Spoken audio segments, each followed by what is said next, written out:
hello, everybody. Welcome to this exciting edition of Music and Civilizations. I am your host, Dr. Nathaniel Gworek. Today we will be, finishing up all of the chapters in this book you know and love, this Hoffer and Bailey music listening today. Look at me. I even brought my own book here to celebrate today. Are we not in the most exciting of all the timelines? Let me just check my phone, make sure all of that stuff came through. Of course, it takes me. I'm way behind, huh? We love technology. Yeah, okay. We in there. We ready to go. All right. So, important reminders before we move forward. Important. I have on this post-it note here some due dates. Aha. Yes, due dates. That's right. For you. That's right, you. On the 19th. That's right, the 19th.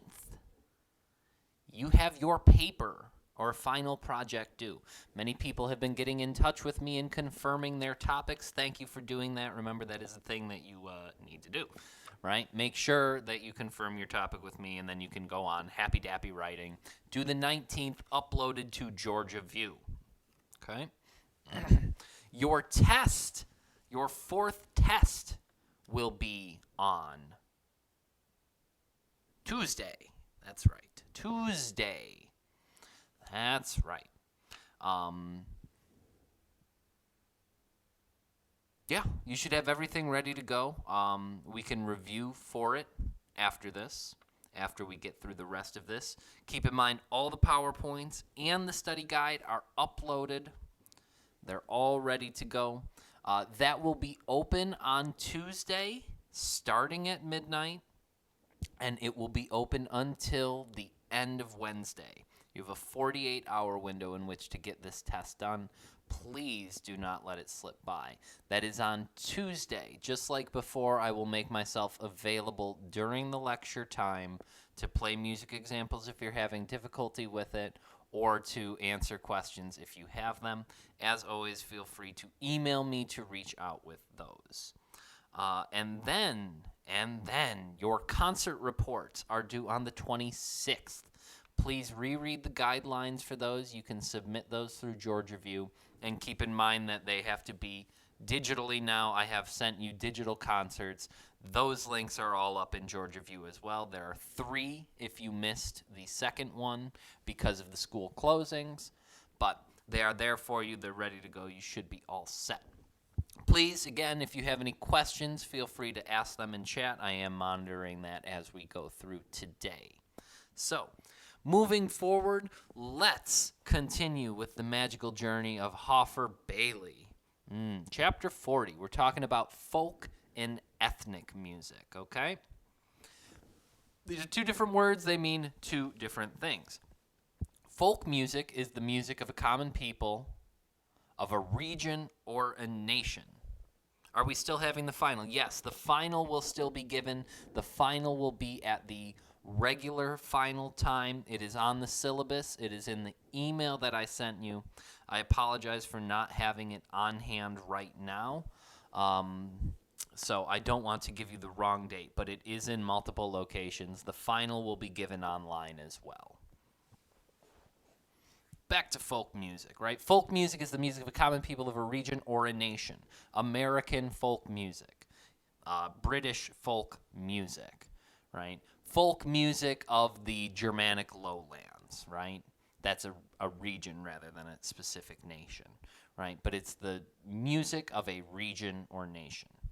Ethnic music is identified with a particular group of people or region, but not of the common people, right? So we could have Hasidic Jewish music, right? That is a particular group of people, Hasidic Jews, but it's not everyone, right? Just because that's a collection of people in that area, it's a very specific collection of them, not all of them, right? Therefore, all folk music is ethnic music because it has to do with the region, but not all ethnic music is folk music. Okay, I know that's a bit of a hair-splitting definition, but it is important that we use the correct terminology when we talk about things like this. Why do we learn about it? Well, particularly more than ever, elements of it are often found in concert music or popular music, particularly in popular music, right? Think of the rapper Pitbull, right? Every Pitbull track, it's got that little Mexican flair to it, right? If we don't know what authentic Mexican music sounds like, then we don't know that that is him expressing his culture. So it's really important, particularly not just for concert music, but for pop music as well. It also helps us understand the attitudes and values of a culture. By really looking at their music, you can see why they use it, what it's for, right? This music is to celebrate a good harvest, so you know that their agriculture is an important part and that it should be celebrated. Maybe there's something further that goes into that. Maybe there's some sort of religious belief behind that. Maybe appeasing the god of the harvest. Who knows? Right? And so by looking at this music, by looking at the purpose of it and what it does, we're able to learn more about the culture. And the thing about it is, we're encountering more and more cultures nowadays. And in particular, there's a lot of hate out there about these. And so understanding the musical background and history of a culture helps us associate with them more, helps us humanize them, right? Plus, none of us want to be the uncultured American that we sort of has that stigma as worldwide, right? By being more invested in learning about other cultures, we show that we don't have that selfish attitude, and it helps us understand sort of all of humanity more. Overall, it's just a very good thing to do. How does folk music and ethnic music differ? Well, it lacks uniformity. It differs according to an area or even an individual, right? Two people who are teaching the same sort of music, although they might be separated by only 30 miles, in a country in which that doesn't get traversed that often, you can have two of the same sort of music that have the same origin but have grown different by being in different areas. Also, much of this music is passed down by hearing it. It's not actually written down. And so if an individual learns something incorrectly, well, then that's the way it is now. It's not incorrect anymore. That's just how it is. Another thing about folk music, the creator of the piece is almost never known. We saw that with the early religious music, and again, that was just sort of to demonstrate piety and not having an ego, right? Because having an ego is one of the 7 deadly sins. That's pride.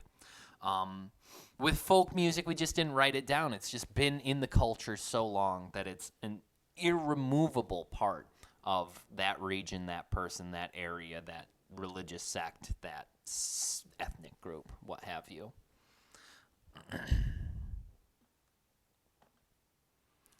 Furthermore, individual performers are sometimes expected to improvise or make changes. A lot of this music is done for celebrations or for rituals. And so a lot of times improvisation is a part of that.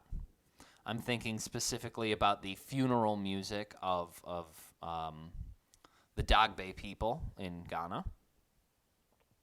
The performer is also a very important co-creator of the music when we put it in that lens, right? The music does not exist in the vacuum. The music needs a vehicle. The music needs this performer, this human touch, in order to make it effective as a piece of music.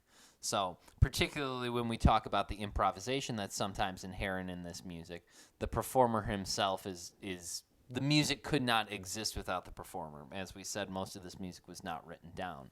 So, the performer is extremely important.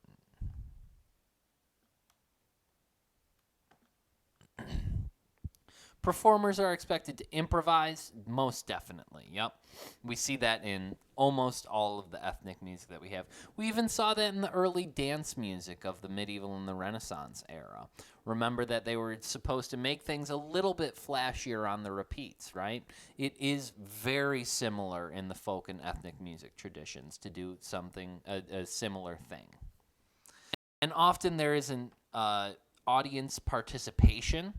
Particularly, I'm thinking of West African cultures in which there are people who are dancing, and oftentimes people don't watch, you join the dance. I'm also thinking of a lot of Indian classical music. They have these rhythmic cycles, and often the audience is expected to clap along with the rhythmic cycle.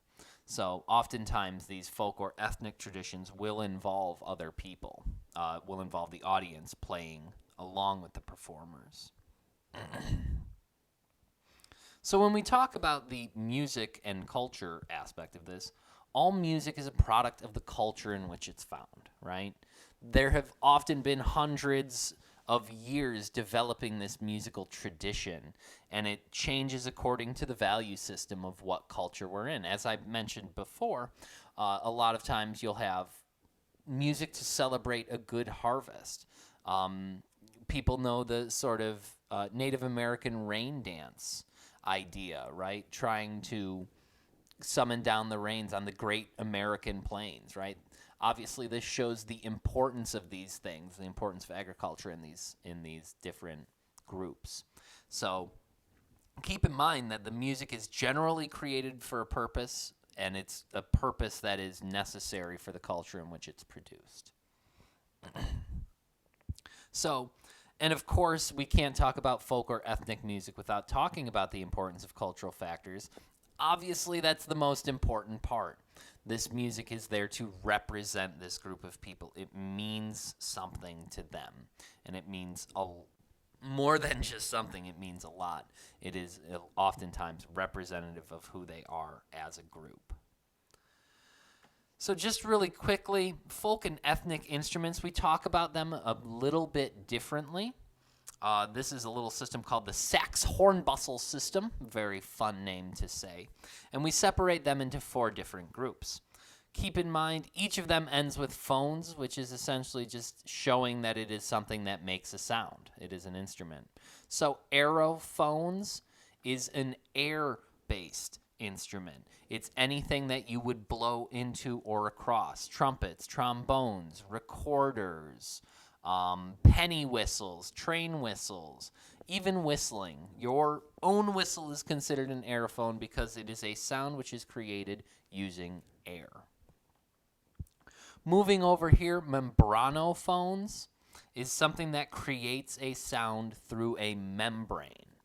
What is a membrane? Oftentimes it's referring to something like a drum head, right? A snare drum, a bass drum, a timpani are all membranophones because they have this stretched skin head, this stretched membrane, which is struck and vibrates to create its sound.